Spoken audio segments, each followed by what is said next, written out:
What's going on, Garage Gang? Matt from GarageMC here. Guys, we got a little bit of a different type of content for you guys today, man. This is just going to be a down and dirty, quick introduction to what I got. See how you guys like it. Test the waters out here. You guys normally know me for building quads, you know, custom quads, quick fixes, repairs, stuff like that. But, you know, I wanted to try something different. So what did we get? We got a 2002 Chevy Camaro SS SLP car. Yeah. Let's check this thing out a little bit, man. Maybe talk a couple options with it. This is not this car's forever home, though. This is going to get resold. So before we get into the details about this car, this is a 2002 Chevrolet Camaro SS. Basically the same thing as the Z28. Chevy made them, you know, they started out as a Z28. And then, cool little fun fact is all the Z28s that went for the SS package got shipped down to Toms River, New Jersey to SLP.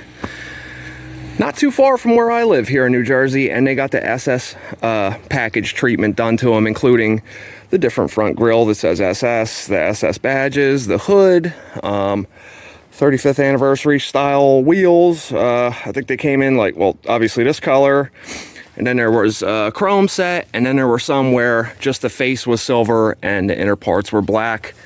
I don't know a whole bunch about these cars and the SLP packages. Something that kind of struck my fancy about this car, I didn't notice it when I bought it, but under the hood, which I'll show you, there's two signatures on the passenger side shock tower.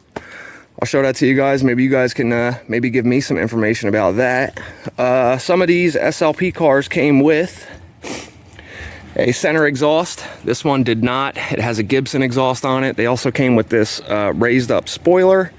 It's not just flat like your normal Camaro spoiler. This is the original color, the silver. Has ebony black interior. Unfortunately, it is an automatic. It does not have the T56 6-speed in it. This is a LS1 car, 5.7 liter, so 350 cubic inches. And it has the 4L60E transmission. Car only has 90,000 miles on it, but the driver's seat looks like that. Not too big of a deal, other than the fact that that's a power seat. A little pricey to get a replacement one. Like I said, car only has 90,000 miles on it. Basically untouched, man. T-top car. The hardtop ones are a little bit more rare. Has the privacy shade still on it. We're missing a sun visor. It could be in the car somewhere. I didn't do anything to this car yet.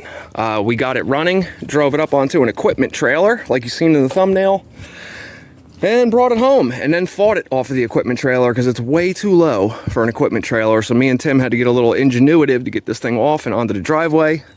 I got this car pretty damn cheap because it has a little bit of damage. And we're gonna get into that here in a minute. Any of you guys that have been following the channel for a while, you know that I grew up in my father's body shop, so I am not too scared of a little bit of body work to do. Any of you guys that are wondering about the cheap quad challenge, here's the other one. Had to order a few parts, so we're looking at a every other weekend video on those. Don't worry, I'm just as excited about that challenge as you guys are. But yeah, kind of got hit a little bit, just a little bit. I got the door ratchet strap shut because the door was permanently shut because the quarter panel was pinching it. So, you know, had to do this. It's not as bad as it looks. I'm not scared of this. You can see how far this is pushed in. I literally cut the inner door jamb right where this part of the door would seal against. This way, when my tools that I ordered get here, I could pull this out and know how far to go. Got the door working again. You know, striker's obviously off a little bit, so it's not going to click shut. But, you know, typical stuff. The pumps that hold the rear hatch up are obviously worn out, and the tint's bubbling.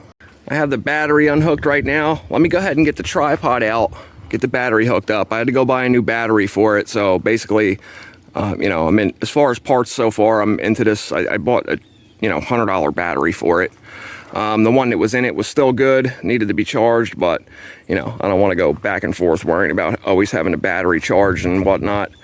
I'm gonna go ahead and pop the hood, show you guys This LS1 that's under here, this car is pretty untouched. Pretty untouched. Let's check it out. Let's get a peek under the hood of this thing. Pumps on the hood still work. Everything is bone stock under the hood, guys, and I like that. You know, I like that. If this was a car that was going to be parted out and had like a blower or some really good headers on it, you know, then that would be a bonus to me. Or if I was going to build it and it was already parts that, you know, I would use. Unmolested. The thing that I want to show you guys is check out these signatures over here on the passenger side strut tower. I can't make out what that says. And then down here it says F-body father. So I'm assuming the guy that designed the F-body, which would be like the IROC style, and this body style is called an F-body. I'll get you guys a little better look at here. You guys want to go ahead and pause and check that out and let me know what you guys think. My first thoughts are that says Dale Earnhardt, but I don't know. I don't know, man. I'm not a damn signature expert. Really don't care, honestly, because when I wash this engine bay, that's probably going to come off, you know, more than it already has. So could be a huge mistake, but you know, I didn't buy it knowing that, so you know, it just is what it is. I will try and not scrub that off though until I find out exactly what's going on. You can tell the car's been sitting for a while. This car had gotten to this accident approximately 9 months ago, sat in the owner's driveway for 6 months, and then it got towed to my buddy Matt from R&M Automotive in Tabernacle, New Jersey. Sat over his shop for another 3 months. This car, you know, was going to be a part out. So all the parts that sell quick are like the SS wheels, the SS grill, the SS hatch with the spoiler, or just the spoiler. The T-tops will sell with the privacy stuff. The hood is worth a good amount of money for it being a OEM SS hood, and they are functional. They are functional. So the air goes in the scoop up there, and then it comes in and gets redirected out the holes that are here and into the airbox right here. So it is a functional hood scoop. It's not just for looks. It's not a Kia Stinger. Hoods are fiberglass on these cars. Bumpers are ABS. Fenders are ABS. Doors are fiberglass. Quarter panels are steel. I don't know what Chevy was thinking there, other than maybe trying to save some weight. But obviously you could see here, you know, we got fiberglass doors and steel quarter panels. So I already priced out some stuff. I found a set of doors, both left and right, both for $100, and they are power window doors. I obviously don't need the guts, and I don't need both. I only need the driver door, and junkyards want $250 for one door, so I'm going to buy both doors for $100, probably sell the other one and get my $100 back, maybe plus a little extra. A brand new quarter panel is $220 shipped, and anything else will just get repaired. That rocker panel down there will get pulled and straightened out and taken care of. The inner wheel well will unfold right here. It's not that bad. The wheel didn't get hit. I'm sorry. The wheel did get hit, and it has a little bit of a bend to it, which sucks because the two rear wheels have brand new BF Goodrich tires on them. The front tires are mint, you know. I'm gonna go ahead and sell these on my eBay store if you guys want some nice death trap tires. All right, fellas, so here we are. Car starts right up. I mean right up. I feel like it's got a miss in it, but it could just be from sitting around and need the cobwebs blown out of it.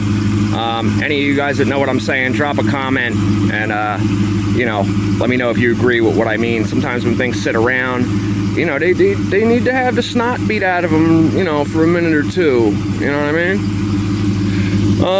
Will it do a burnout? Abso-freaking-lutely. However, I'm not going to with that wheel being slightly bent and off balance. I don't want to damage other stuff and create more shit that I got to replace, man. Not trying to do that.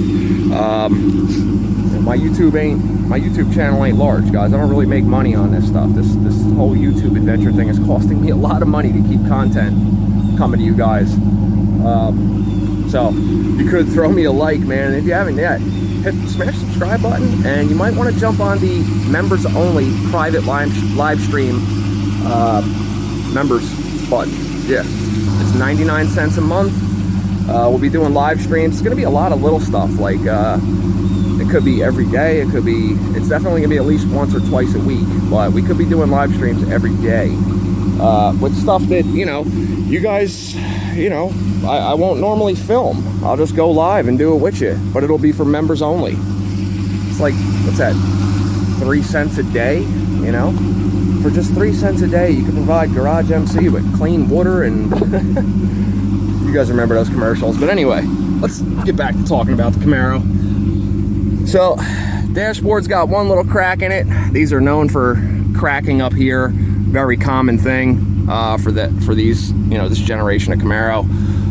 None of the airbags popped, which is good. Car's never been smoked in. That's a good thing, you know. She's dirty, obviously. She's dirty. Oh, look at that, making money back already, guys. What's that, 5 cents? Sweet. There's probably another $2 under the seat, because these things will rob you of your change when you're sitting in these things. They will literally steal right from you.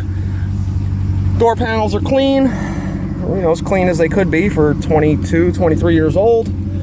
90,853 miles. The tach is, or the, I'm sorry, speedometer is pinned over here. I don't know why. It wasn't the other day, and then the first time I plugged it in, the security system is messing with me, and it made the speedo do that. So I'll have to look into that. We got plenty of oil pressure. The temp is on its way up right now.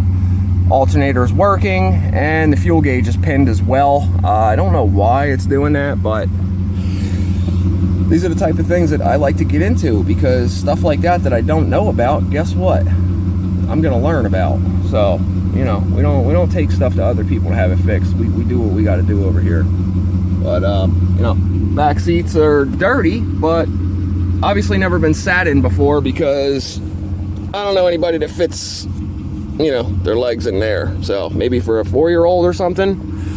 But you know, I got to clean out the hatch area. The privacy piece is still there. The car has a brand new stereo system in it with the stock head unit, so all brand new door speakers and the speakers that go in the rear. We got our Camaro SS badge. This one is not a 35th anniversary. I'm pretty sure it's not, because it would have a 35th anniversary badge here, and those wheels would be chrome. I could be wrong, you know, put that in the comments. Just like I said before, the IROC is an F body as well, the IROC body style. I might be wrong about that, but I know for sure this is an F body, but you know, I could be right too, I think. Anyway, all right, let's talk a little bit more and I'll piece you guys out. Just a quick video. So you guys heard me say before, this is not this car's forever home, and it's not. It's not. I want to build a Camaro, but it ain't this body style that I want to build, and I already found the one that I want to build. I got this car for a little project, 1. For 2, I got it because I want to see how you guys respond to me doing some car content on my YouTube channel. Hopefully it's a good thing, because, you know, I get bored building quads. You know, I get bored doing that. So, and cars is pretty much, you know, a big part of my life. Always has been. I got trophies for a lot of cars that I built back in the day. So there's 3 options with this car, maybe 4. 1, I'm going to detail this car and get it looking as good as it can with the damage that it has. Doesn't affect the way the car drives. Obviously the door issue and the quarter panel is really not that big of a deal if you know what you're doing with it. So I'm going to detail it and put this car on the market for sale. Obviously to turn a profit. I have some wiggle room on the price. And that'll be while I start fixing it. Now, if I get into it to where I start fixing it, that ad will be taken down. I will repair it and then put it up for sale. If I run into an issue where it might not be worth it to fix this car, I will part it out. I'd kind of like to not do that, because, you know, dealing with people selling parts and everything like that just turns into a nightmare, and then you're sitting on stuff for a while. and then I'll have a Camaro carcass sitting in my yard getting picked clean by a bunch of vultures. You know, so that's an option. Option 4, if there would be an option 4, would be, you know, fix it and just keep it around. These cars do bring some money when they're in nice shape with this kind of mileage on them. You know, the title is clean. The previous owner, somebody hit him, and the insurance company just gave him a payout on it, but they didn't total it or make it a salvage title. So this is still a clean title car. Any other damage that's done to it is like the pinch welds down by the bottom of the front fenders are bent in a little bit from somebody jacking it up in the wrong location. That's why, you know, they get that little pop out going to them, but that's an easy fix. I could do that in a couple minutes with just some tools. So yeah, that's what we're looking like as far as what I'm going to do with this car. So drop a comment. Let me know what you guys think, man. If you guys are into wanting to see maybe the quarter panel getting done on this car and the door and all that stuff like that, drop a comment and let me know, man, because if not, I'm just going to do it on my own time and get it done way faster than I would if I had to film. So if you're not subscribed yet, smash the subscribe button. There is going to be more car content coming. If you're just finding my channel for the first time, check out some of my other videos, man. We got some cool ass quads that we built over the past couple years here on YouTube. I'm a big 2-stroke guy, but we got 4 strokes down there too. And, you know, there's a bunch of how-tos and this and that, and, you know, how I do's, not how-tos. I call them how I do's because everybody's got their own technique to stuff, so. But anyway, thank you guys for checking out this video. I'll see you in the next one, which will be part 2 of the Cheap Quad Challenge. And, yeah, I'll see you then. Thanks for joining me. Peace!